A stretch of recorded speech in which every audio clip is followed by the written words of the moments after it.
Magandang araw mga kaibigan. Ayan, kami po ay mag-enjoy. Ayan, at syempre kami po ay pupunta ng Tabon Cave mga kasama. Ayan, kasama po natin yung ating mga kaibigan, mga kasama, si Junjun at syempre yung kanyang asawa. Kami po ay nasa likod ng sasakyan. Siyempre yung mga kaibigan po namin, mga kasama po namin ay nasa harapan. Ayan po sila, Coach Nisi. Ayan, si Kajibo, yung aming pong driver, si Nanay. At syempre nandito na po kami sa Tabon Cave mga kasama. At nakita po natin yung ganda ng loob. Dito na kami sa Tabon Cave Complex mga kaibigan. At syempre kaway-kaway naman dyan. Kasama po natin si Coach Nisi at saka si Jansen. Ayan o. Ayan, akala nga nila guys, nagpipicture ako. Ayan o, tingnan nyo. Ayan. Kasama po natin yung kami sa registration. At syempre papunta kami sa loob para tingnan yung mga nagagandang mga na-discover sa Tabon Cave. Ayan, nakapasok na kami mga kaibigan. Ayan, tingnan natin. Ayan, yung mga dating yung mga gawa ng mga sinaunang tao sa Tabon Cave. Ayan o, tingnan nyo guys. Gawin habang ako nag-ikot-ikot. Ayan, si Junjun, karga niya yung anak niya. Si Nanay, talagang enjoy pa rin. At syempre, ayan, tingnan nyo guys yung makikita po natin dyan, oh. Tingnan nyo yung mga sinaunang panahon na kung saan ay makikita po natin yung mga gawain ng mga Homo sapiens, you know? Tingnan nyo yung mga alpabito mga kaibigan na kung saan tinatawag na Tagbanwa and Palawan Alpha-syllabic scripts. Ayan, may mga ibig sabihin po yan. And at syempre pagkatapos noon ay picture and kasama po namin yung panganay na anak ni Sir G-Boy. At syempre dyan yung mga iba pa natin mga na-discover na mga kasama po natin mga sinaunang tao. At dito ako pumunta sa kabila guys, makita po natin yung mga iba't ibang uri ng bato. Nakasuot ito po yung kabuuan ng Tabon Cave at mayroon po siyang lawak ito yung kabuuan na kung saan ay nakikita po natin. Ito yung kabuuan ng Tabon Cave na kung saan ay dito po nakatira yung mga sinaunang panahon ng mga tao at mga matatandang tao na na-discover. Ayan, dito po yung sa museo ng Tabon Cave Complex mga kaibigan. Habang ako ay nag-iikot, marami pa tayong na nakikita kung ito po yung kabuuan. Diyan po na-discover yung hayop na yan, yung bayawak. At tulad po niyan yung mga endangered species na po yung mga tulad yan, diba? Si ate talagang tutok na tutok, sabi niya makalilipad pa raw, nakabuhay pa yan. Hindi na po yun siya buhay guys, injected na po yun siya. Kasama pa rin natin si anak ni Kajiboy.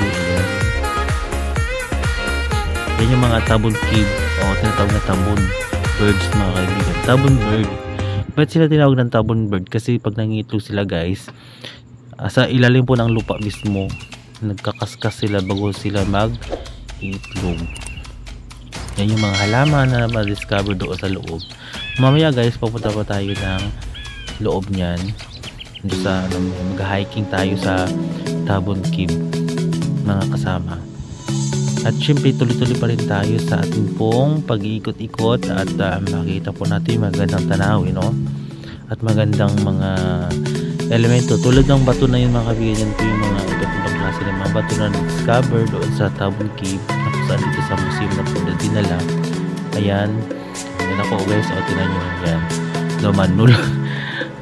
At paglabas ko guys, ayan na yung lawak ng Tabon Cave Complex. Ayan, habang ako ay nag-video, may mga tao dumadaan sa likod ko. So yan, si Papa Jackman.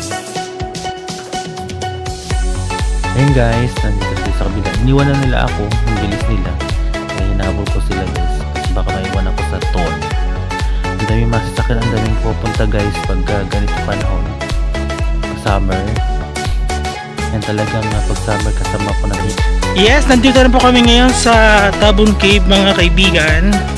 At syempre nag-enjoy po kami, kasama po namin si Coach Nisi Ascorias Castro. Ayan, talagang very happy, lalo na yung mga kasama namin, talagang ready na sila sa kanilang pag-aakyat sa sa cave, mga kaibigan. Ayun o, tingnan nyo yan guys, ang ganda dito sa Tabon Cave.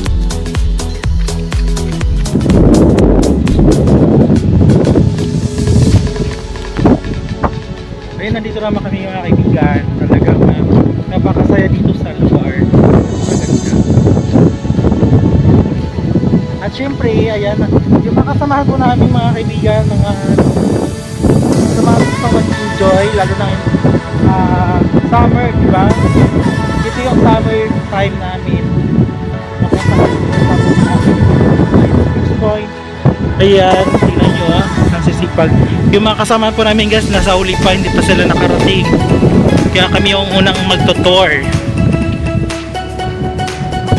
At pagdating nyo mga kaibigan sa kalagitnaan, meron tayong nakikitang pahingahan. Pag ikaw ay na hapo, lalo na sa paglalakad, lalo na may mga hika dyan, di ba? So, meron tayong pahingahan dito. Ayan.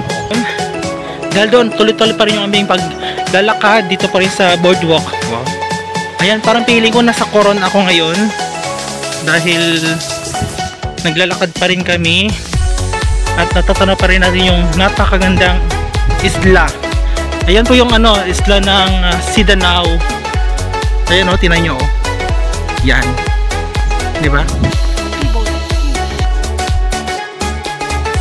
Guys, nandito na kami sa first at sa bungad ng cave mga kaibigan. Makikita po natin yung butas na taso. Tingnan nyo guys. Ayan. At sa mga nakapunta na dito, ayan, paki-comment naman kung ano yung ilang cave yung napuntahan nyo or napasukan. Yan talaga exactly yung mga kababayan ko. Tingnan mo oh. Yan o. Yan. Diba? Tumatakbo na sila. Yan. Makita nyo guys yung butas sa taas oh. Ito yung cave na kung saan ay natagpuan ni Robert Pax sa kasaysayan. Ayan guys, nandito na kami sa ikalawang cave mga kaibigan. At pumasok kami sa loob. Talaga makikita mo. Dito naman kami guys.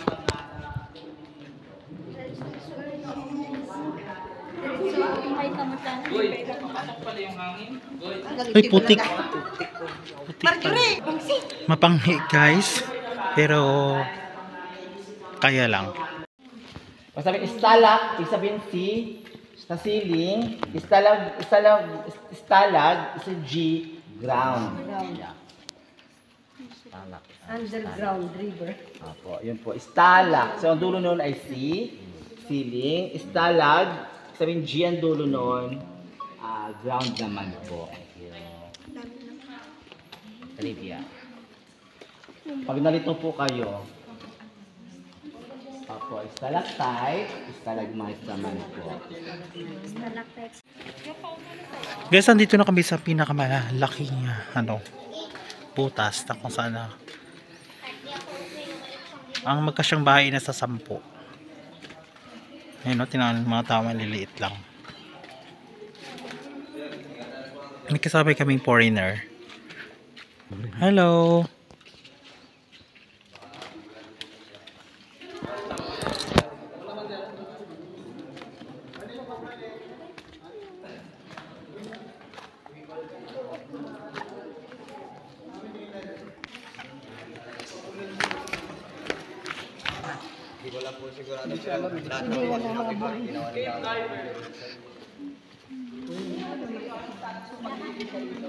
Ang taas guys oh.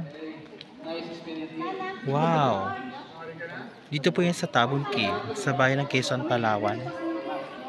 Tingnan nyo guys ang lawak oh, ng ilalim guys. Makita nyo yan.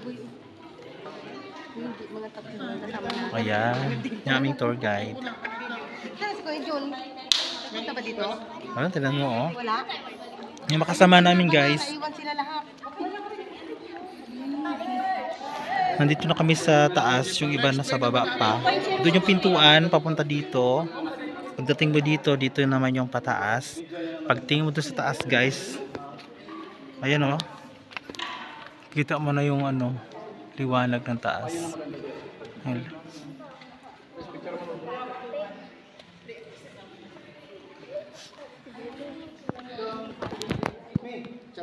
Kuya, ipalabas natin, wala na akyatin, no? Pababa na lahat. Pero pa. Pababa na po yung lahat. Pababa na. Wala na akyatin. Baka may pagsulbi ka dito. Kasama ko sa Rex Point. Doon yata ang daan. Doon guys, so parang may may bawal doon pumasok. May libingan. Or mayroon silang treasure. Kaya hindi natitibag yung ating pong kalikasan kasi meron nagpo-protect ng mga kahoy. Dapat kailangan natin ng protection sa ating mga lupain. Huwag nating bungkalin.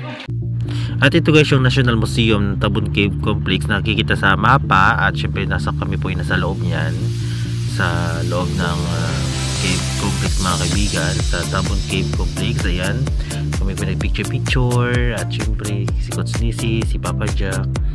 Ayan syempre kasama po natin yung buong team Brooks Point nag-hiking. Syempre nandyan po kami lahat, nagpa-picture kami sa jar at ipwede po yung magandang view sa labas sa Tabon Cave at nagpipicture kami at syempre ang saya namin guys sa tabi ng dagat.